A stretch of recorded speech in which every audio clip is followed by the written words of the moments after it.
Marcos 1, do verso 1 até o verso 8. Diz o seguinte...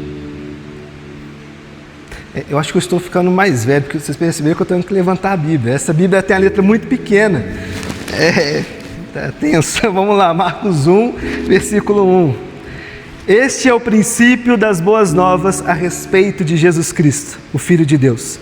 Iniciou-se como o profeta Isaías escreveu: envio o meu mensageiro adiante de ti, e ele preparará teu caminho.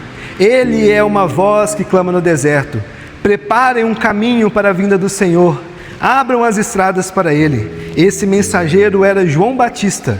Ele apareceu no deserto pregando o batismo como sinal de arrependimento para o perdão dos pecados. Gente de toda a Judeia, incluindo os moradores de Jerusalém, saía para ver e ouvir João. Quando confessavam seus pecados, ele os batizava no Rio Jordão. João vestia roupas tecidas com pelos de camelo, usava uma cinta de couro e alimentava-se de gafanhotos e mel silvestre. João anunciava: depois de mim virá alguém mais poderoso que eu, alguém tão superior que não sou digno de me abaixar e desamarrar as correias de suas sandálias. Eu os batizo com água, mas ele os batizará com o Espírito Santo. Vamos orar.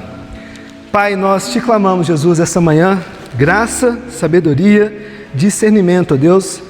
Te pedimos, ó Deus, que tudo que nós falarmos hoje, falarmos pelos próximos domingos, ó Pai, seja conduzido pelo Senhor em nossas vidas, Jesus. Muito obrigado, Deus, pela sua palavra, muito obrigado pela sua mensagem, obrigado pelas Escrituras, obrigado porque nela, Deus, nós podemos ouvir e ver a Jesus e ler sobre o Senhor, ler sobre Ti, ler aquilo que o Senhor desejava, ó Deus, falar conosco, falar com a sua criação, ó Deus, com a nossa geração, com as que passaram e com as que virão também, Jesus. Obrigado, Deus, porque a sua palavra ela é mais atual do que o jornal de amanhã, Jesus. Obrigado porque a todo tempo que nós abrimos a Bíblia, nós podemos ter a certeza de que o Senhor falará conosco, ó Deus, de alguma forma e nos mostrará, ó Pai, os caminhos pelos quais nós devemos trilhar e seguir, Jesus.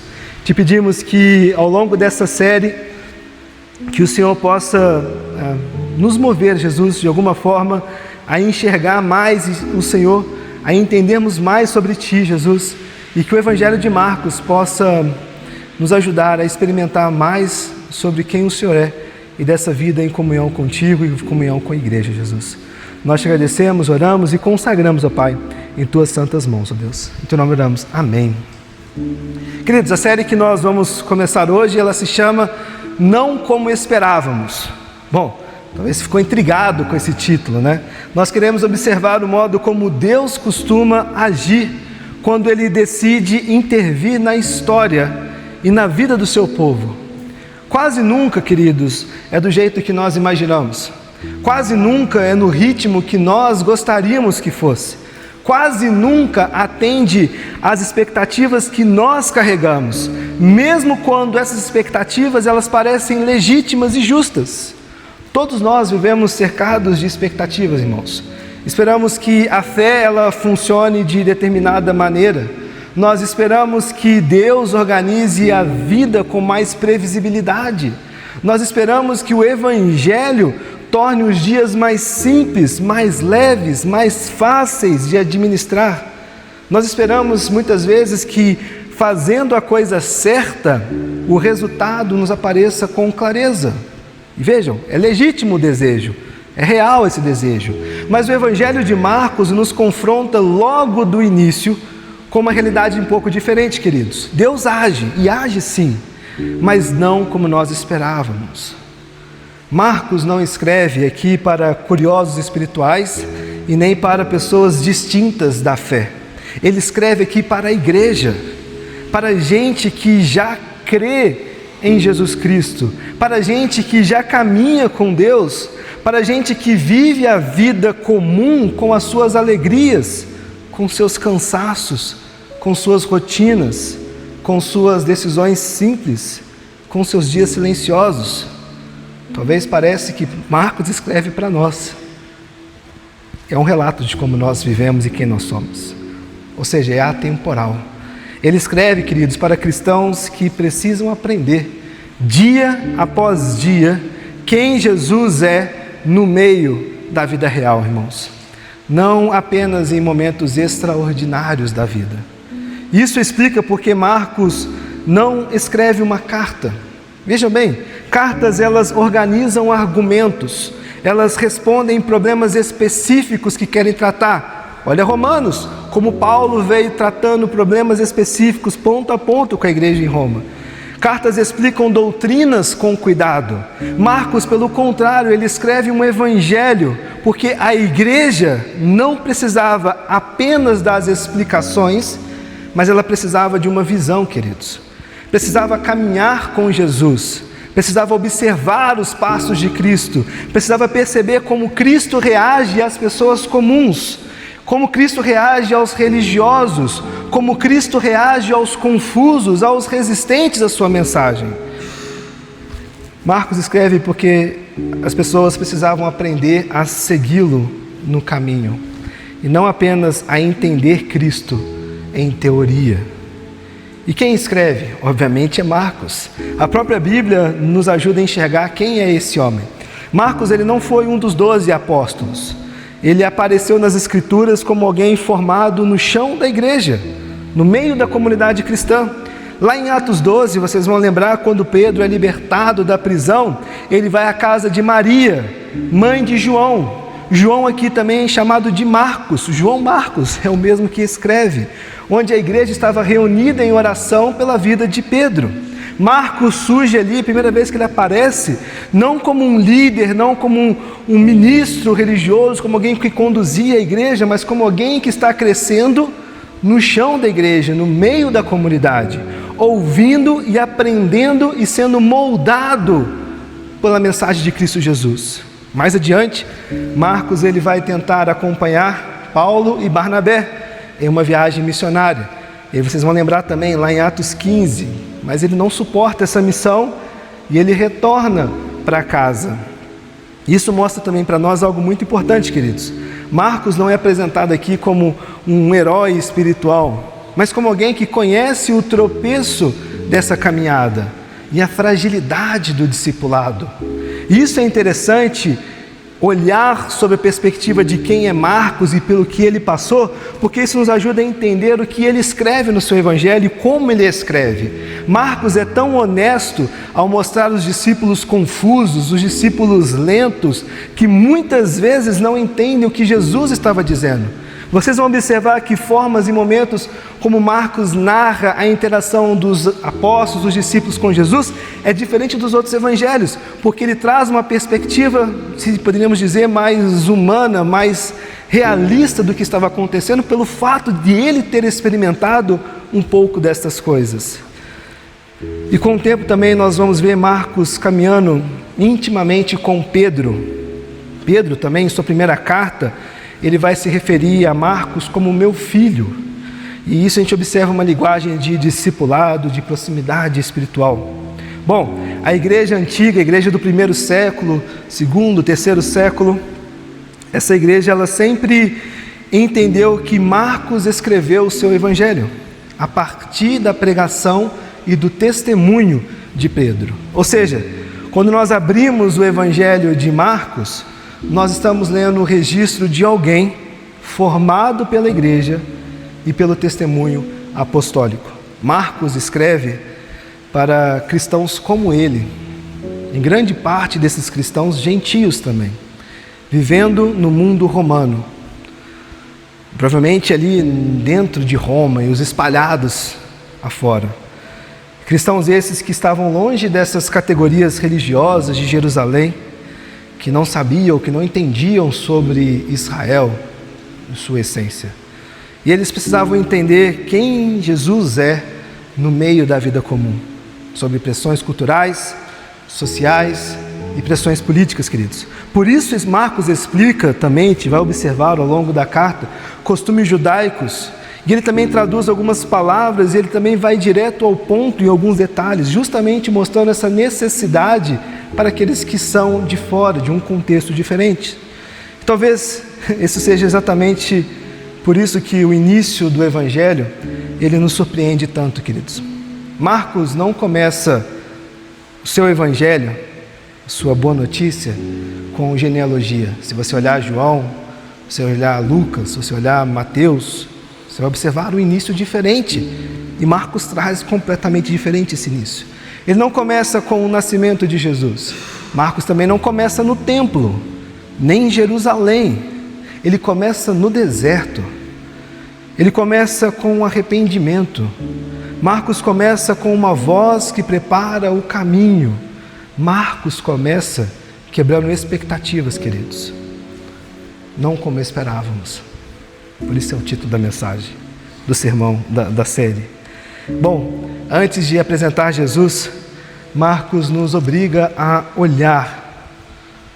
Antes de mostrar milagres sobre Jesus e o que Jesus fez, e nascimento, enfim, Marcos vai falar aqui sobre realinhamento, sobre arrependimento. Antes de falar sobre consolo, ele vai falar aqui também sobre preparação, queridos. Ele está nos dizendo que desde o início, que se as nossas expectativas, elas estiverem erradas, não entenderemos quem Jesus é, nem o tipo de reino que esse Jesus inaugura.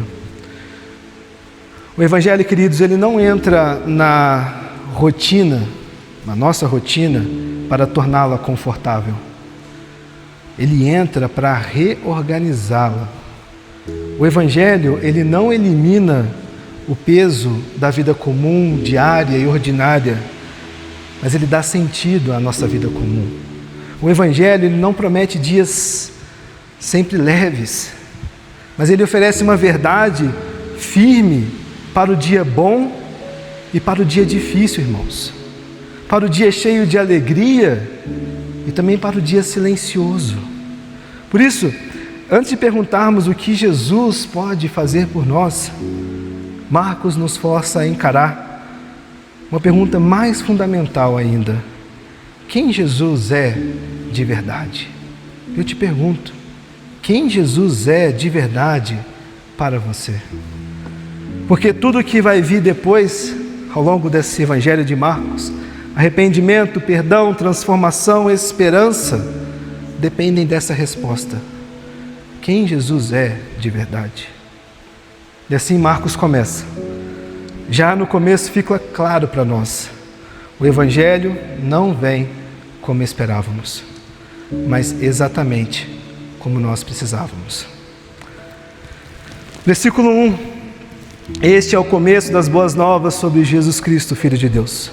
Marcos diz que algo começou, queridos. Não que algo foi aprimorado, ajustado, melhorado, continuado. Ele diz começou.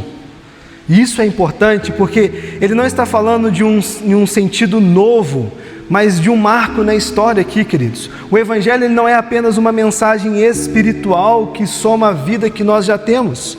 Ele inaugura uma nova realidade sobre as nossas vidas. Quando Marcos usa a palavra boas novas, ou outras referências vão dizer boa notícia ou evangelho, ele está usando uma linguagem que era do seu tempo. O evangelho aqui era o anúncio público de que um novo governo havia sido estabelecido. Boas novas era um anúncio público de que um novo governo estava sendo estabelecido. Ou seja, era a notícia de que um rei havia assumido um poder. Marcos pega essa palavra e ele redefine completamente. Ele está dizendo, olha, o verdadeiro evangelho, a verdadeira boa nova, a verdadeira notícia não é de César. E pense o ouvinte lendo essa carta, ou vendo essa carta, ou escutando essa carta. A verdadeira notícia, a verdadeira boa nova que você está ouvindo, não é sobre o César que você se curva ou que você paga seus impostos. A boa notícia não é de Roma. A boa notícia não é de nenhum outro senhor deste mundo. A boa notícia, o Evangelho, a boa nova é sobre Jesus. E Marcos deixa claro isso desde o início, queridos. O Evangelho é sobre Jesus Cristo. E detalhe, Cristo aqui não é um sobrenome. E é um erro muito comum que às vezes nós cometemos. Achamos que Cristo era o sobrenome de José ou de Maria. Não, Cristo aqui é um título. Cristo significa literalmente ungido. Marcos está usando o equivalente aqui do termo grego, o termo hebraico, obviamente. O Juliano não está aqui para poder falar se estou dizendo certo ou errado, mas Mashiach, que quer dizer Messias, Marcos está usando o mesmo termo referente a isso, dizendo Jesus Cristo. Então, desde o primeiro versículo, Marcos está dizendo: este Jesus, essa boa nova, essa boa notícia, esse evangelho, não é apenas um mestre, um profeta ou um exemplo moral. Ele é o ungido prometido por Deus. Ele é o rei esperado. Ele é aquele sobre quem todas as promessas convergem. Não vou, mais para frente vai falar sobre isso, mas só trazendo luz sobre a expectativa que Israel tinha de que esse rei viesse. Israel vivia nessa esperança de tudo que foi anunciado no Antigo Testamento, que se cumpriria onde o ungido, o Messias, o Cristo, viesse para resgatar Israel, para resgatar da opressão dos seus inimigos, de Roma agora. Era a expectativa que tinha entre eles, e Marcos está dizendo: a boa notícia de um novo reinado inaugurado é a pessoa de Jesus, que é ungido, que é o esperado, que é Cristo, que é aquele que cumpre as promessas antigas de Deus. É isto que eu estou para poder dizer para vocês.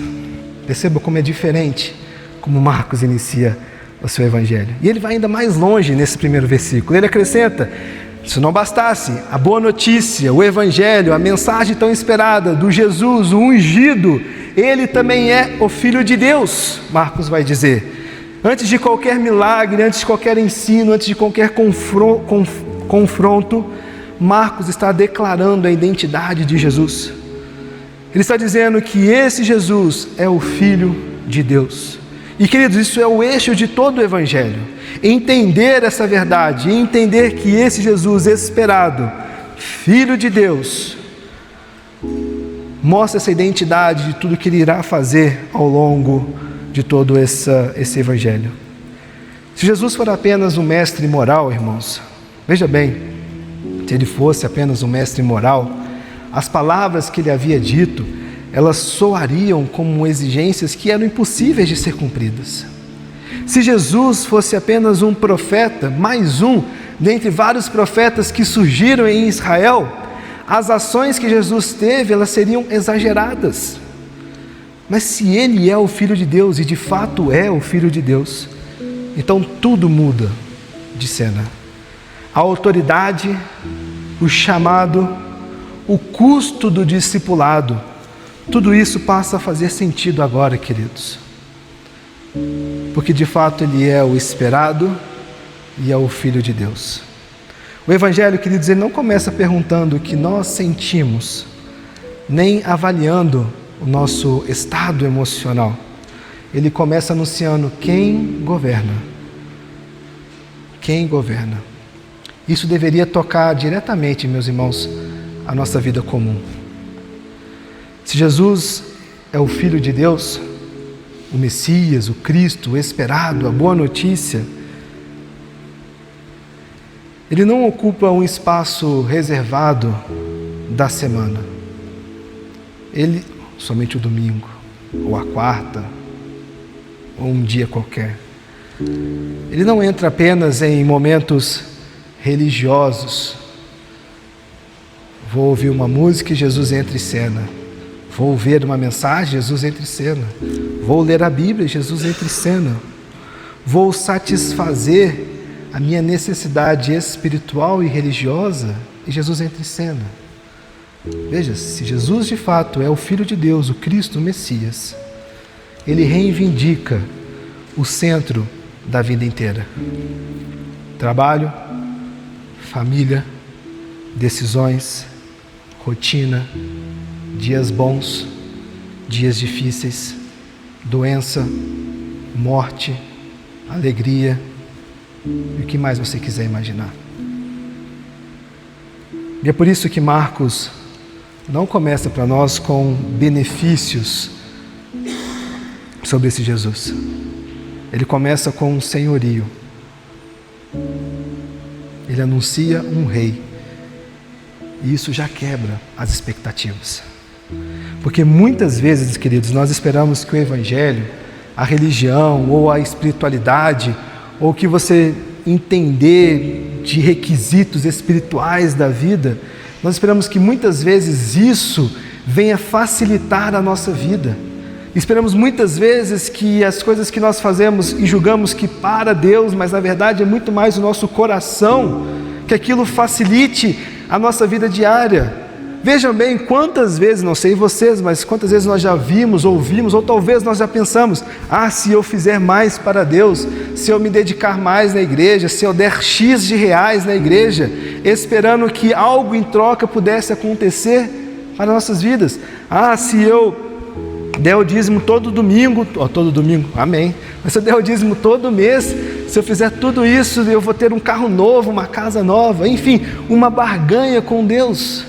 Muitas vezes nós tratamos da religião ou da nossa espiritualidade como uma necessidade em nós mesmos, queridos, mas o Evangelho é completamente o contrário. O que Marcos está nos dizendo é que este Rei, o Messias, o Cristo, o ungido, ele veio para reorientar todas as facetas da nossa vida, todas as áreas, todas as esferas da nossa vida. Marcos diz que o Evangelho vem reordená-la, queridos. Se o Evangelho é o anúncio de que Jesus Cristo é o Filho de Deus, então quem de fato governa o nosso dia a dia? Quem governa o seu dia a dia? O que dá direção às suas escolhas? O que dá direção ou norteia as nossas reações, as nossas expectativas? Quem dá norte às nossas expectativas? Marcos começa assim, queridos, porque ele sabe que se nós errarmos aqui, nós vamos errar em todo o restante da vida.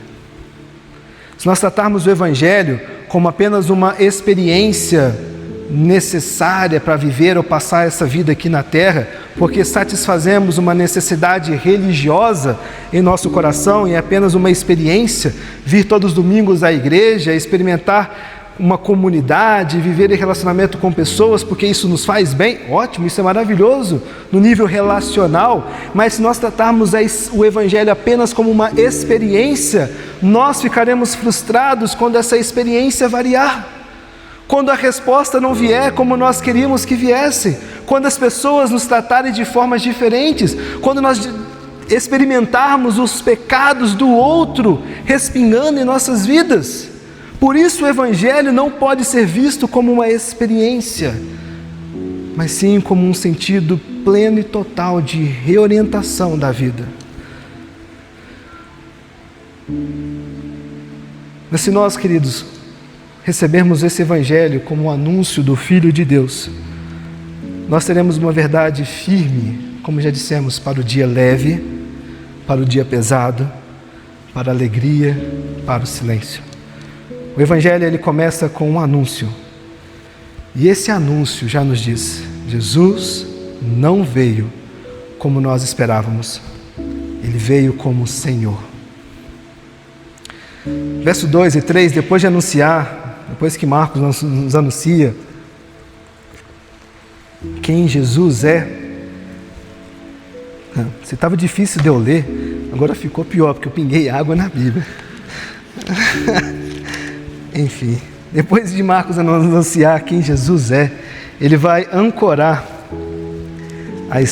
essa história nas Escrituras. Bom, antes de apresentar qualquer ação de Jesus, ele faz questão de mostrar que o que está para acontecer aqui já havia sido prometido por Deus. Marcos escreve, conforme, versículo 2, conforme estava escrito no profeta Isaías, ou na NVT, iniciou-se como o profeta Isaías escreveu. Marcos aqui vai citar textos conhecidos das Escrituras para mostrar um único movimento aqui, queridos. Deus promete que virá ao encontro do seu povo e que antes disso ele vai enviar alguém para preparar o caminho. E por trás dessas palavras está, por exemplo, a promessa registrada em Malaquias capítulo 3, versículo 1, não precisa abrir lá, vai dizer o seguinte: eis que envio o meu mensageiro, que preparará o caminho diante de mim. No contexto de Malaquias, a expectativa não é apenas de uma mudança moral que estavam tendo ali, mas da própria visitação de Deus. É o Senhor quem vem, e alguém virá antes dele para o quê? Para preparar o caminho para esse Senhor que está vindo. Marcos também aqui, ele traz a voz do profeta Isaías 40, versículo 3, ele vai dizer: voz que clama no deserto, preparem o caminho do Senhor. Ou seja, Isaías está anunciando aqui um novo momento da história de Israel. Momento esse marcado pela ação salvadora de Deus, como um novo êxodo, se pudéssemos assim dizer. Ao juntar essas promessas, logo no início desse evangelho, dessa boa notícia sobre Jesus Cristo, o Messias, o Rei tão esperado, Marcos está dizendo algo muito importante à igreja, aos seus ouvintes. Jesus não surge como um acontecimento isolado da história, e nem também como uma resposta tardia de Deus para os pecados da humanidade. Jesus não se depara de um momento, num passe de mágica, aparece entre as pessoas, não. Ele vem como um cumprimento fiel daquilo que Deus vinha anunciando há séculos entre Israel. Por isso ele cita esses profetas do passado. O Evangelho ele não começa, queridos, como um improviso. Eu vou improvisar agora na história desses pecadores e vou enviar meu filho para que ele possa resgatar esses pecadores. Não. Ele começa com uma promessa cumprida, dita há muito tempo atrás, de que ele viria. Nós lemos aqui Isaías 53, falando sobre a morte de Jesus na cruz do Calvário. Queridos, isso molda a forma como nós devemos ler tudo o que Marcos vai falar para frente. Jesus não é apenas um personagem poderoso que ele vai narrar e apresentar aqui. Ele é o centro da história. História essa que Deus já vinha escrevendo há muito tempo. E para entender quem ele é e o que ele faz, é preciso enxergá-lo dentro desse enredo maior das Escrituras, de Gênesis a Apocalipse. Falamos também nas mensagens sobre o Natal, quando João diz que o Verbo se fez carne, de que o mundo só existiu por causa da criação, por causa de Jesus, que antes do mundo ser matéria, das coisas serem palpáveis, e entendemos quem é, Jesus já existia, ele não foi criado, ele estava lá com o Pai. Ou seja, o plano redentor de Deus está presente desde Gênesis. E as Escrituras nos mostram e nos apontam que no tempo certo essa história aconteceria, essa profecia se aconteceria. Marcos nos apresenta, queridos, a figura que aparece antes do rei. E essa figura que aparece antes do rei para poder preparar o caminho, não é alguém para ocupar o centro dessa história, mas é alguém cuja missão é apontar para aquele que está chegando. Por isso o verso 4 e 6 ele vai mostrar sobre João Batista, com as promessas devidamente colocadas diante de nós, Malaquias, Isaías, a voz que clama no deserto, que prepara o caminho. Marcos faz exatamente o que ele anunciou. Ele nos apresenta essa voz. João apareceu no deserto, diz o texto. E essa informação, logo no início, percebo de novo, ela quebra essas expectativas que são apresentadas. O começo do Evangelho, queridos, ele não acontece de novo, no templo, não nasce no centro religioso de Jerusalém, ele não surge em ambientes de estabilidade, de prestígio, ambientes controlados. O início do Evangelho, ele começa aqui no deserto. O deserto nas Escrituras, se você olhar, inclusive para trás, para o Antigo Testamento, você vai ver que o deserto é um lugar de dependência, de exposição, de formação. E muitas vezes nós usamos a analogia de deserto para as nossas próprias vidas. Quantas vezes nós já não dissemos ou falamos que estamos passando pelo deserto, pelo vale, pela dificuldade, onde nós estamos sendo formados, forjados, estamos sendo confrontados. E esse anúncio, essa boa nova, que era esperada dentro de um palácio, dentro de uma sinagoga, dentro de um grande auditório, com pessoas importantíssimas anunciando, falando e se lembrando, ela é anunciada no deserto, na sequidão, no lugar de exposição, num lugar mais improvável possível. E lembra também que foi no deserto que Israel aprendeu e muitas vezes também falhou em aprender a confiar em Deus. Marcos nos mostra, queridos, que é nesse mesmo espaço que Deus começa a preparar o seu povo para algo novo. O Evangelho não nasce aonde tudo está organizado. Ele nasce aonde o coração precisa ser alinhado, convergido, arrependido. E João parece pregando justamente essa mensagem, batizando justamente nesse sentido. E Marcos resume, esse centro da mensagem de Marcos de uma forma muito direta. Um batismo de arrependimento para perdão dos pecados. Era isso que João Batista estava dizendo. Olha, esse reino tão esperado está vindo. Se arrependam. Se arrependam dos seus pecados. Se arrependam de tudo que vocês colocam no seu coração que não é Deus. Olha essa mensagem que vocês tanto esperavam sobre esse rei, sobre esse ungido, sobre esse Messias. Ele está vindo. Arrependam-se dos seus pecados, arrependam de colocar tudo quanto é coisa no seu lugar que não é Deus. Essa era a mensagem que João trazia para as pessoas. E arrependimento aqui, queridos, não é um exercício de culpa permanente pelos pecados, não. O arrependimento aqui, ele é uma atitude de virar-se, de voltar, de dar as costas a tudo aquilo que é contra a vontade de Deus, é mudar de direção, é literalmente, se eu vou para a direita, eu vou convergir, eu vou para a esquerda. Arrepender é virar 180 graus, é não seguir mais naquela direção. João está dizendo, olha, não sigam mais o caminho religioso que vocês tanto seguiam, se arrependam dos seus pecados. Se arrependam do caminho errado que vocês estavam tomando. Mude de direção. Porque alguém maior do que eu está chegando. E é interessante que Marcos nos mostra que a reação do povo ela foi bem significativa aqui. Marcos diz que gente de toda a Judeia e Jerusalém saíam ao encontro de João. A mensagem foi tão difundida e propagada e anunciada sobre esse Jesus que as pessoas queriam ouvir e ir até esse João. Algo naquela mensagem estava interrompendo essa normalidade da vida religiosa que eles estavam tendo e vivendo. E quando eles chegam, eles confessam os seus pecados. E nessa confissão de seus pecados há arrependimento, há transformação. O Evangelho, a boa notícia sobre Jesus, o Mestre, o ungido, o Cristo, o Rei, começa a desmontar essa ilusão de controle do povo.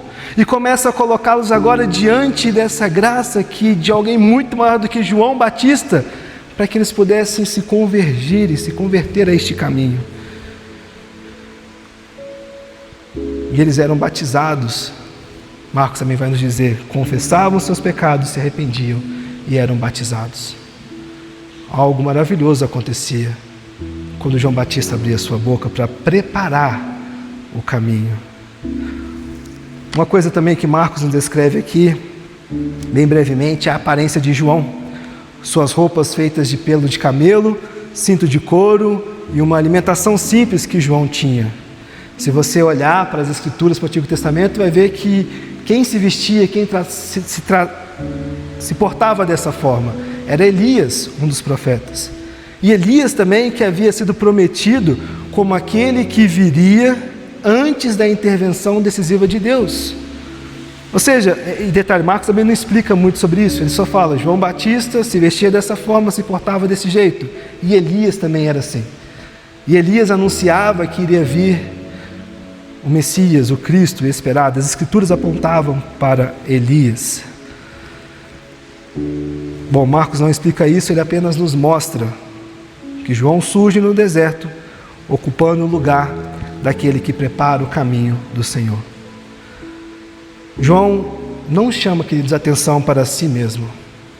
Ele não se torna o centro desse movimento que estava acontecendo. E João também não oferece aqui algumas soluções finais. Ele prepara, ele aponta, ele diminui para que outro possa aparecer.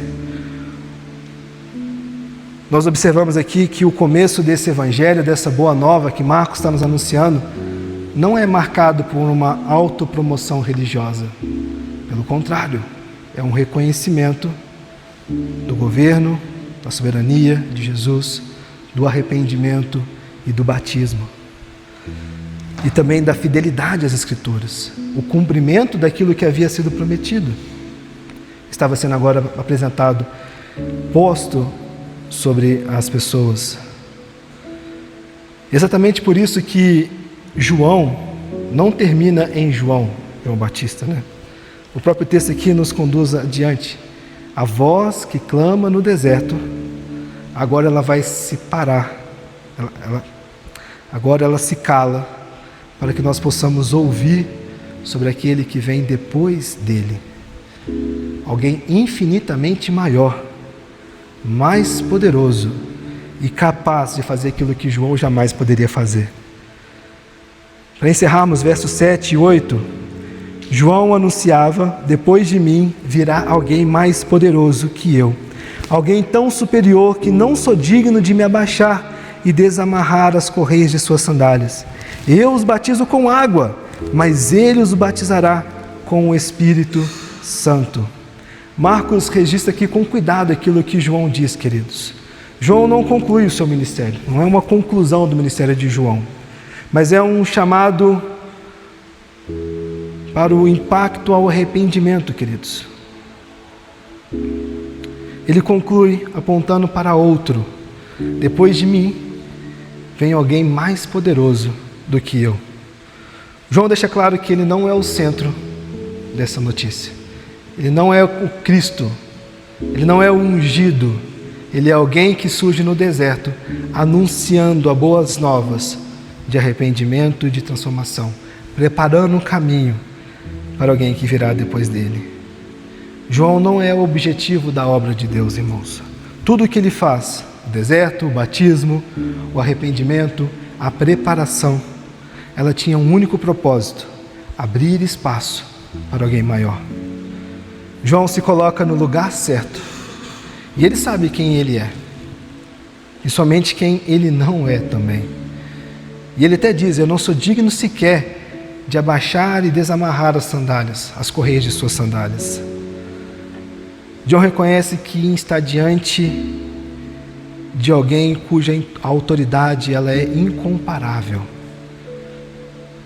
E aí no versículo 8 ele faz esse contraste: eu batizo vocês com água, mas ele batizará com o Espírito Santo.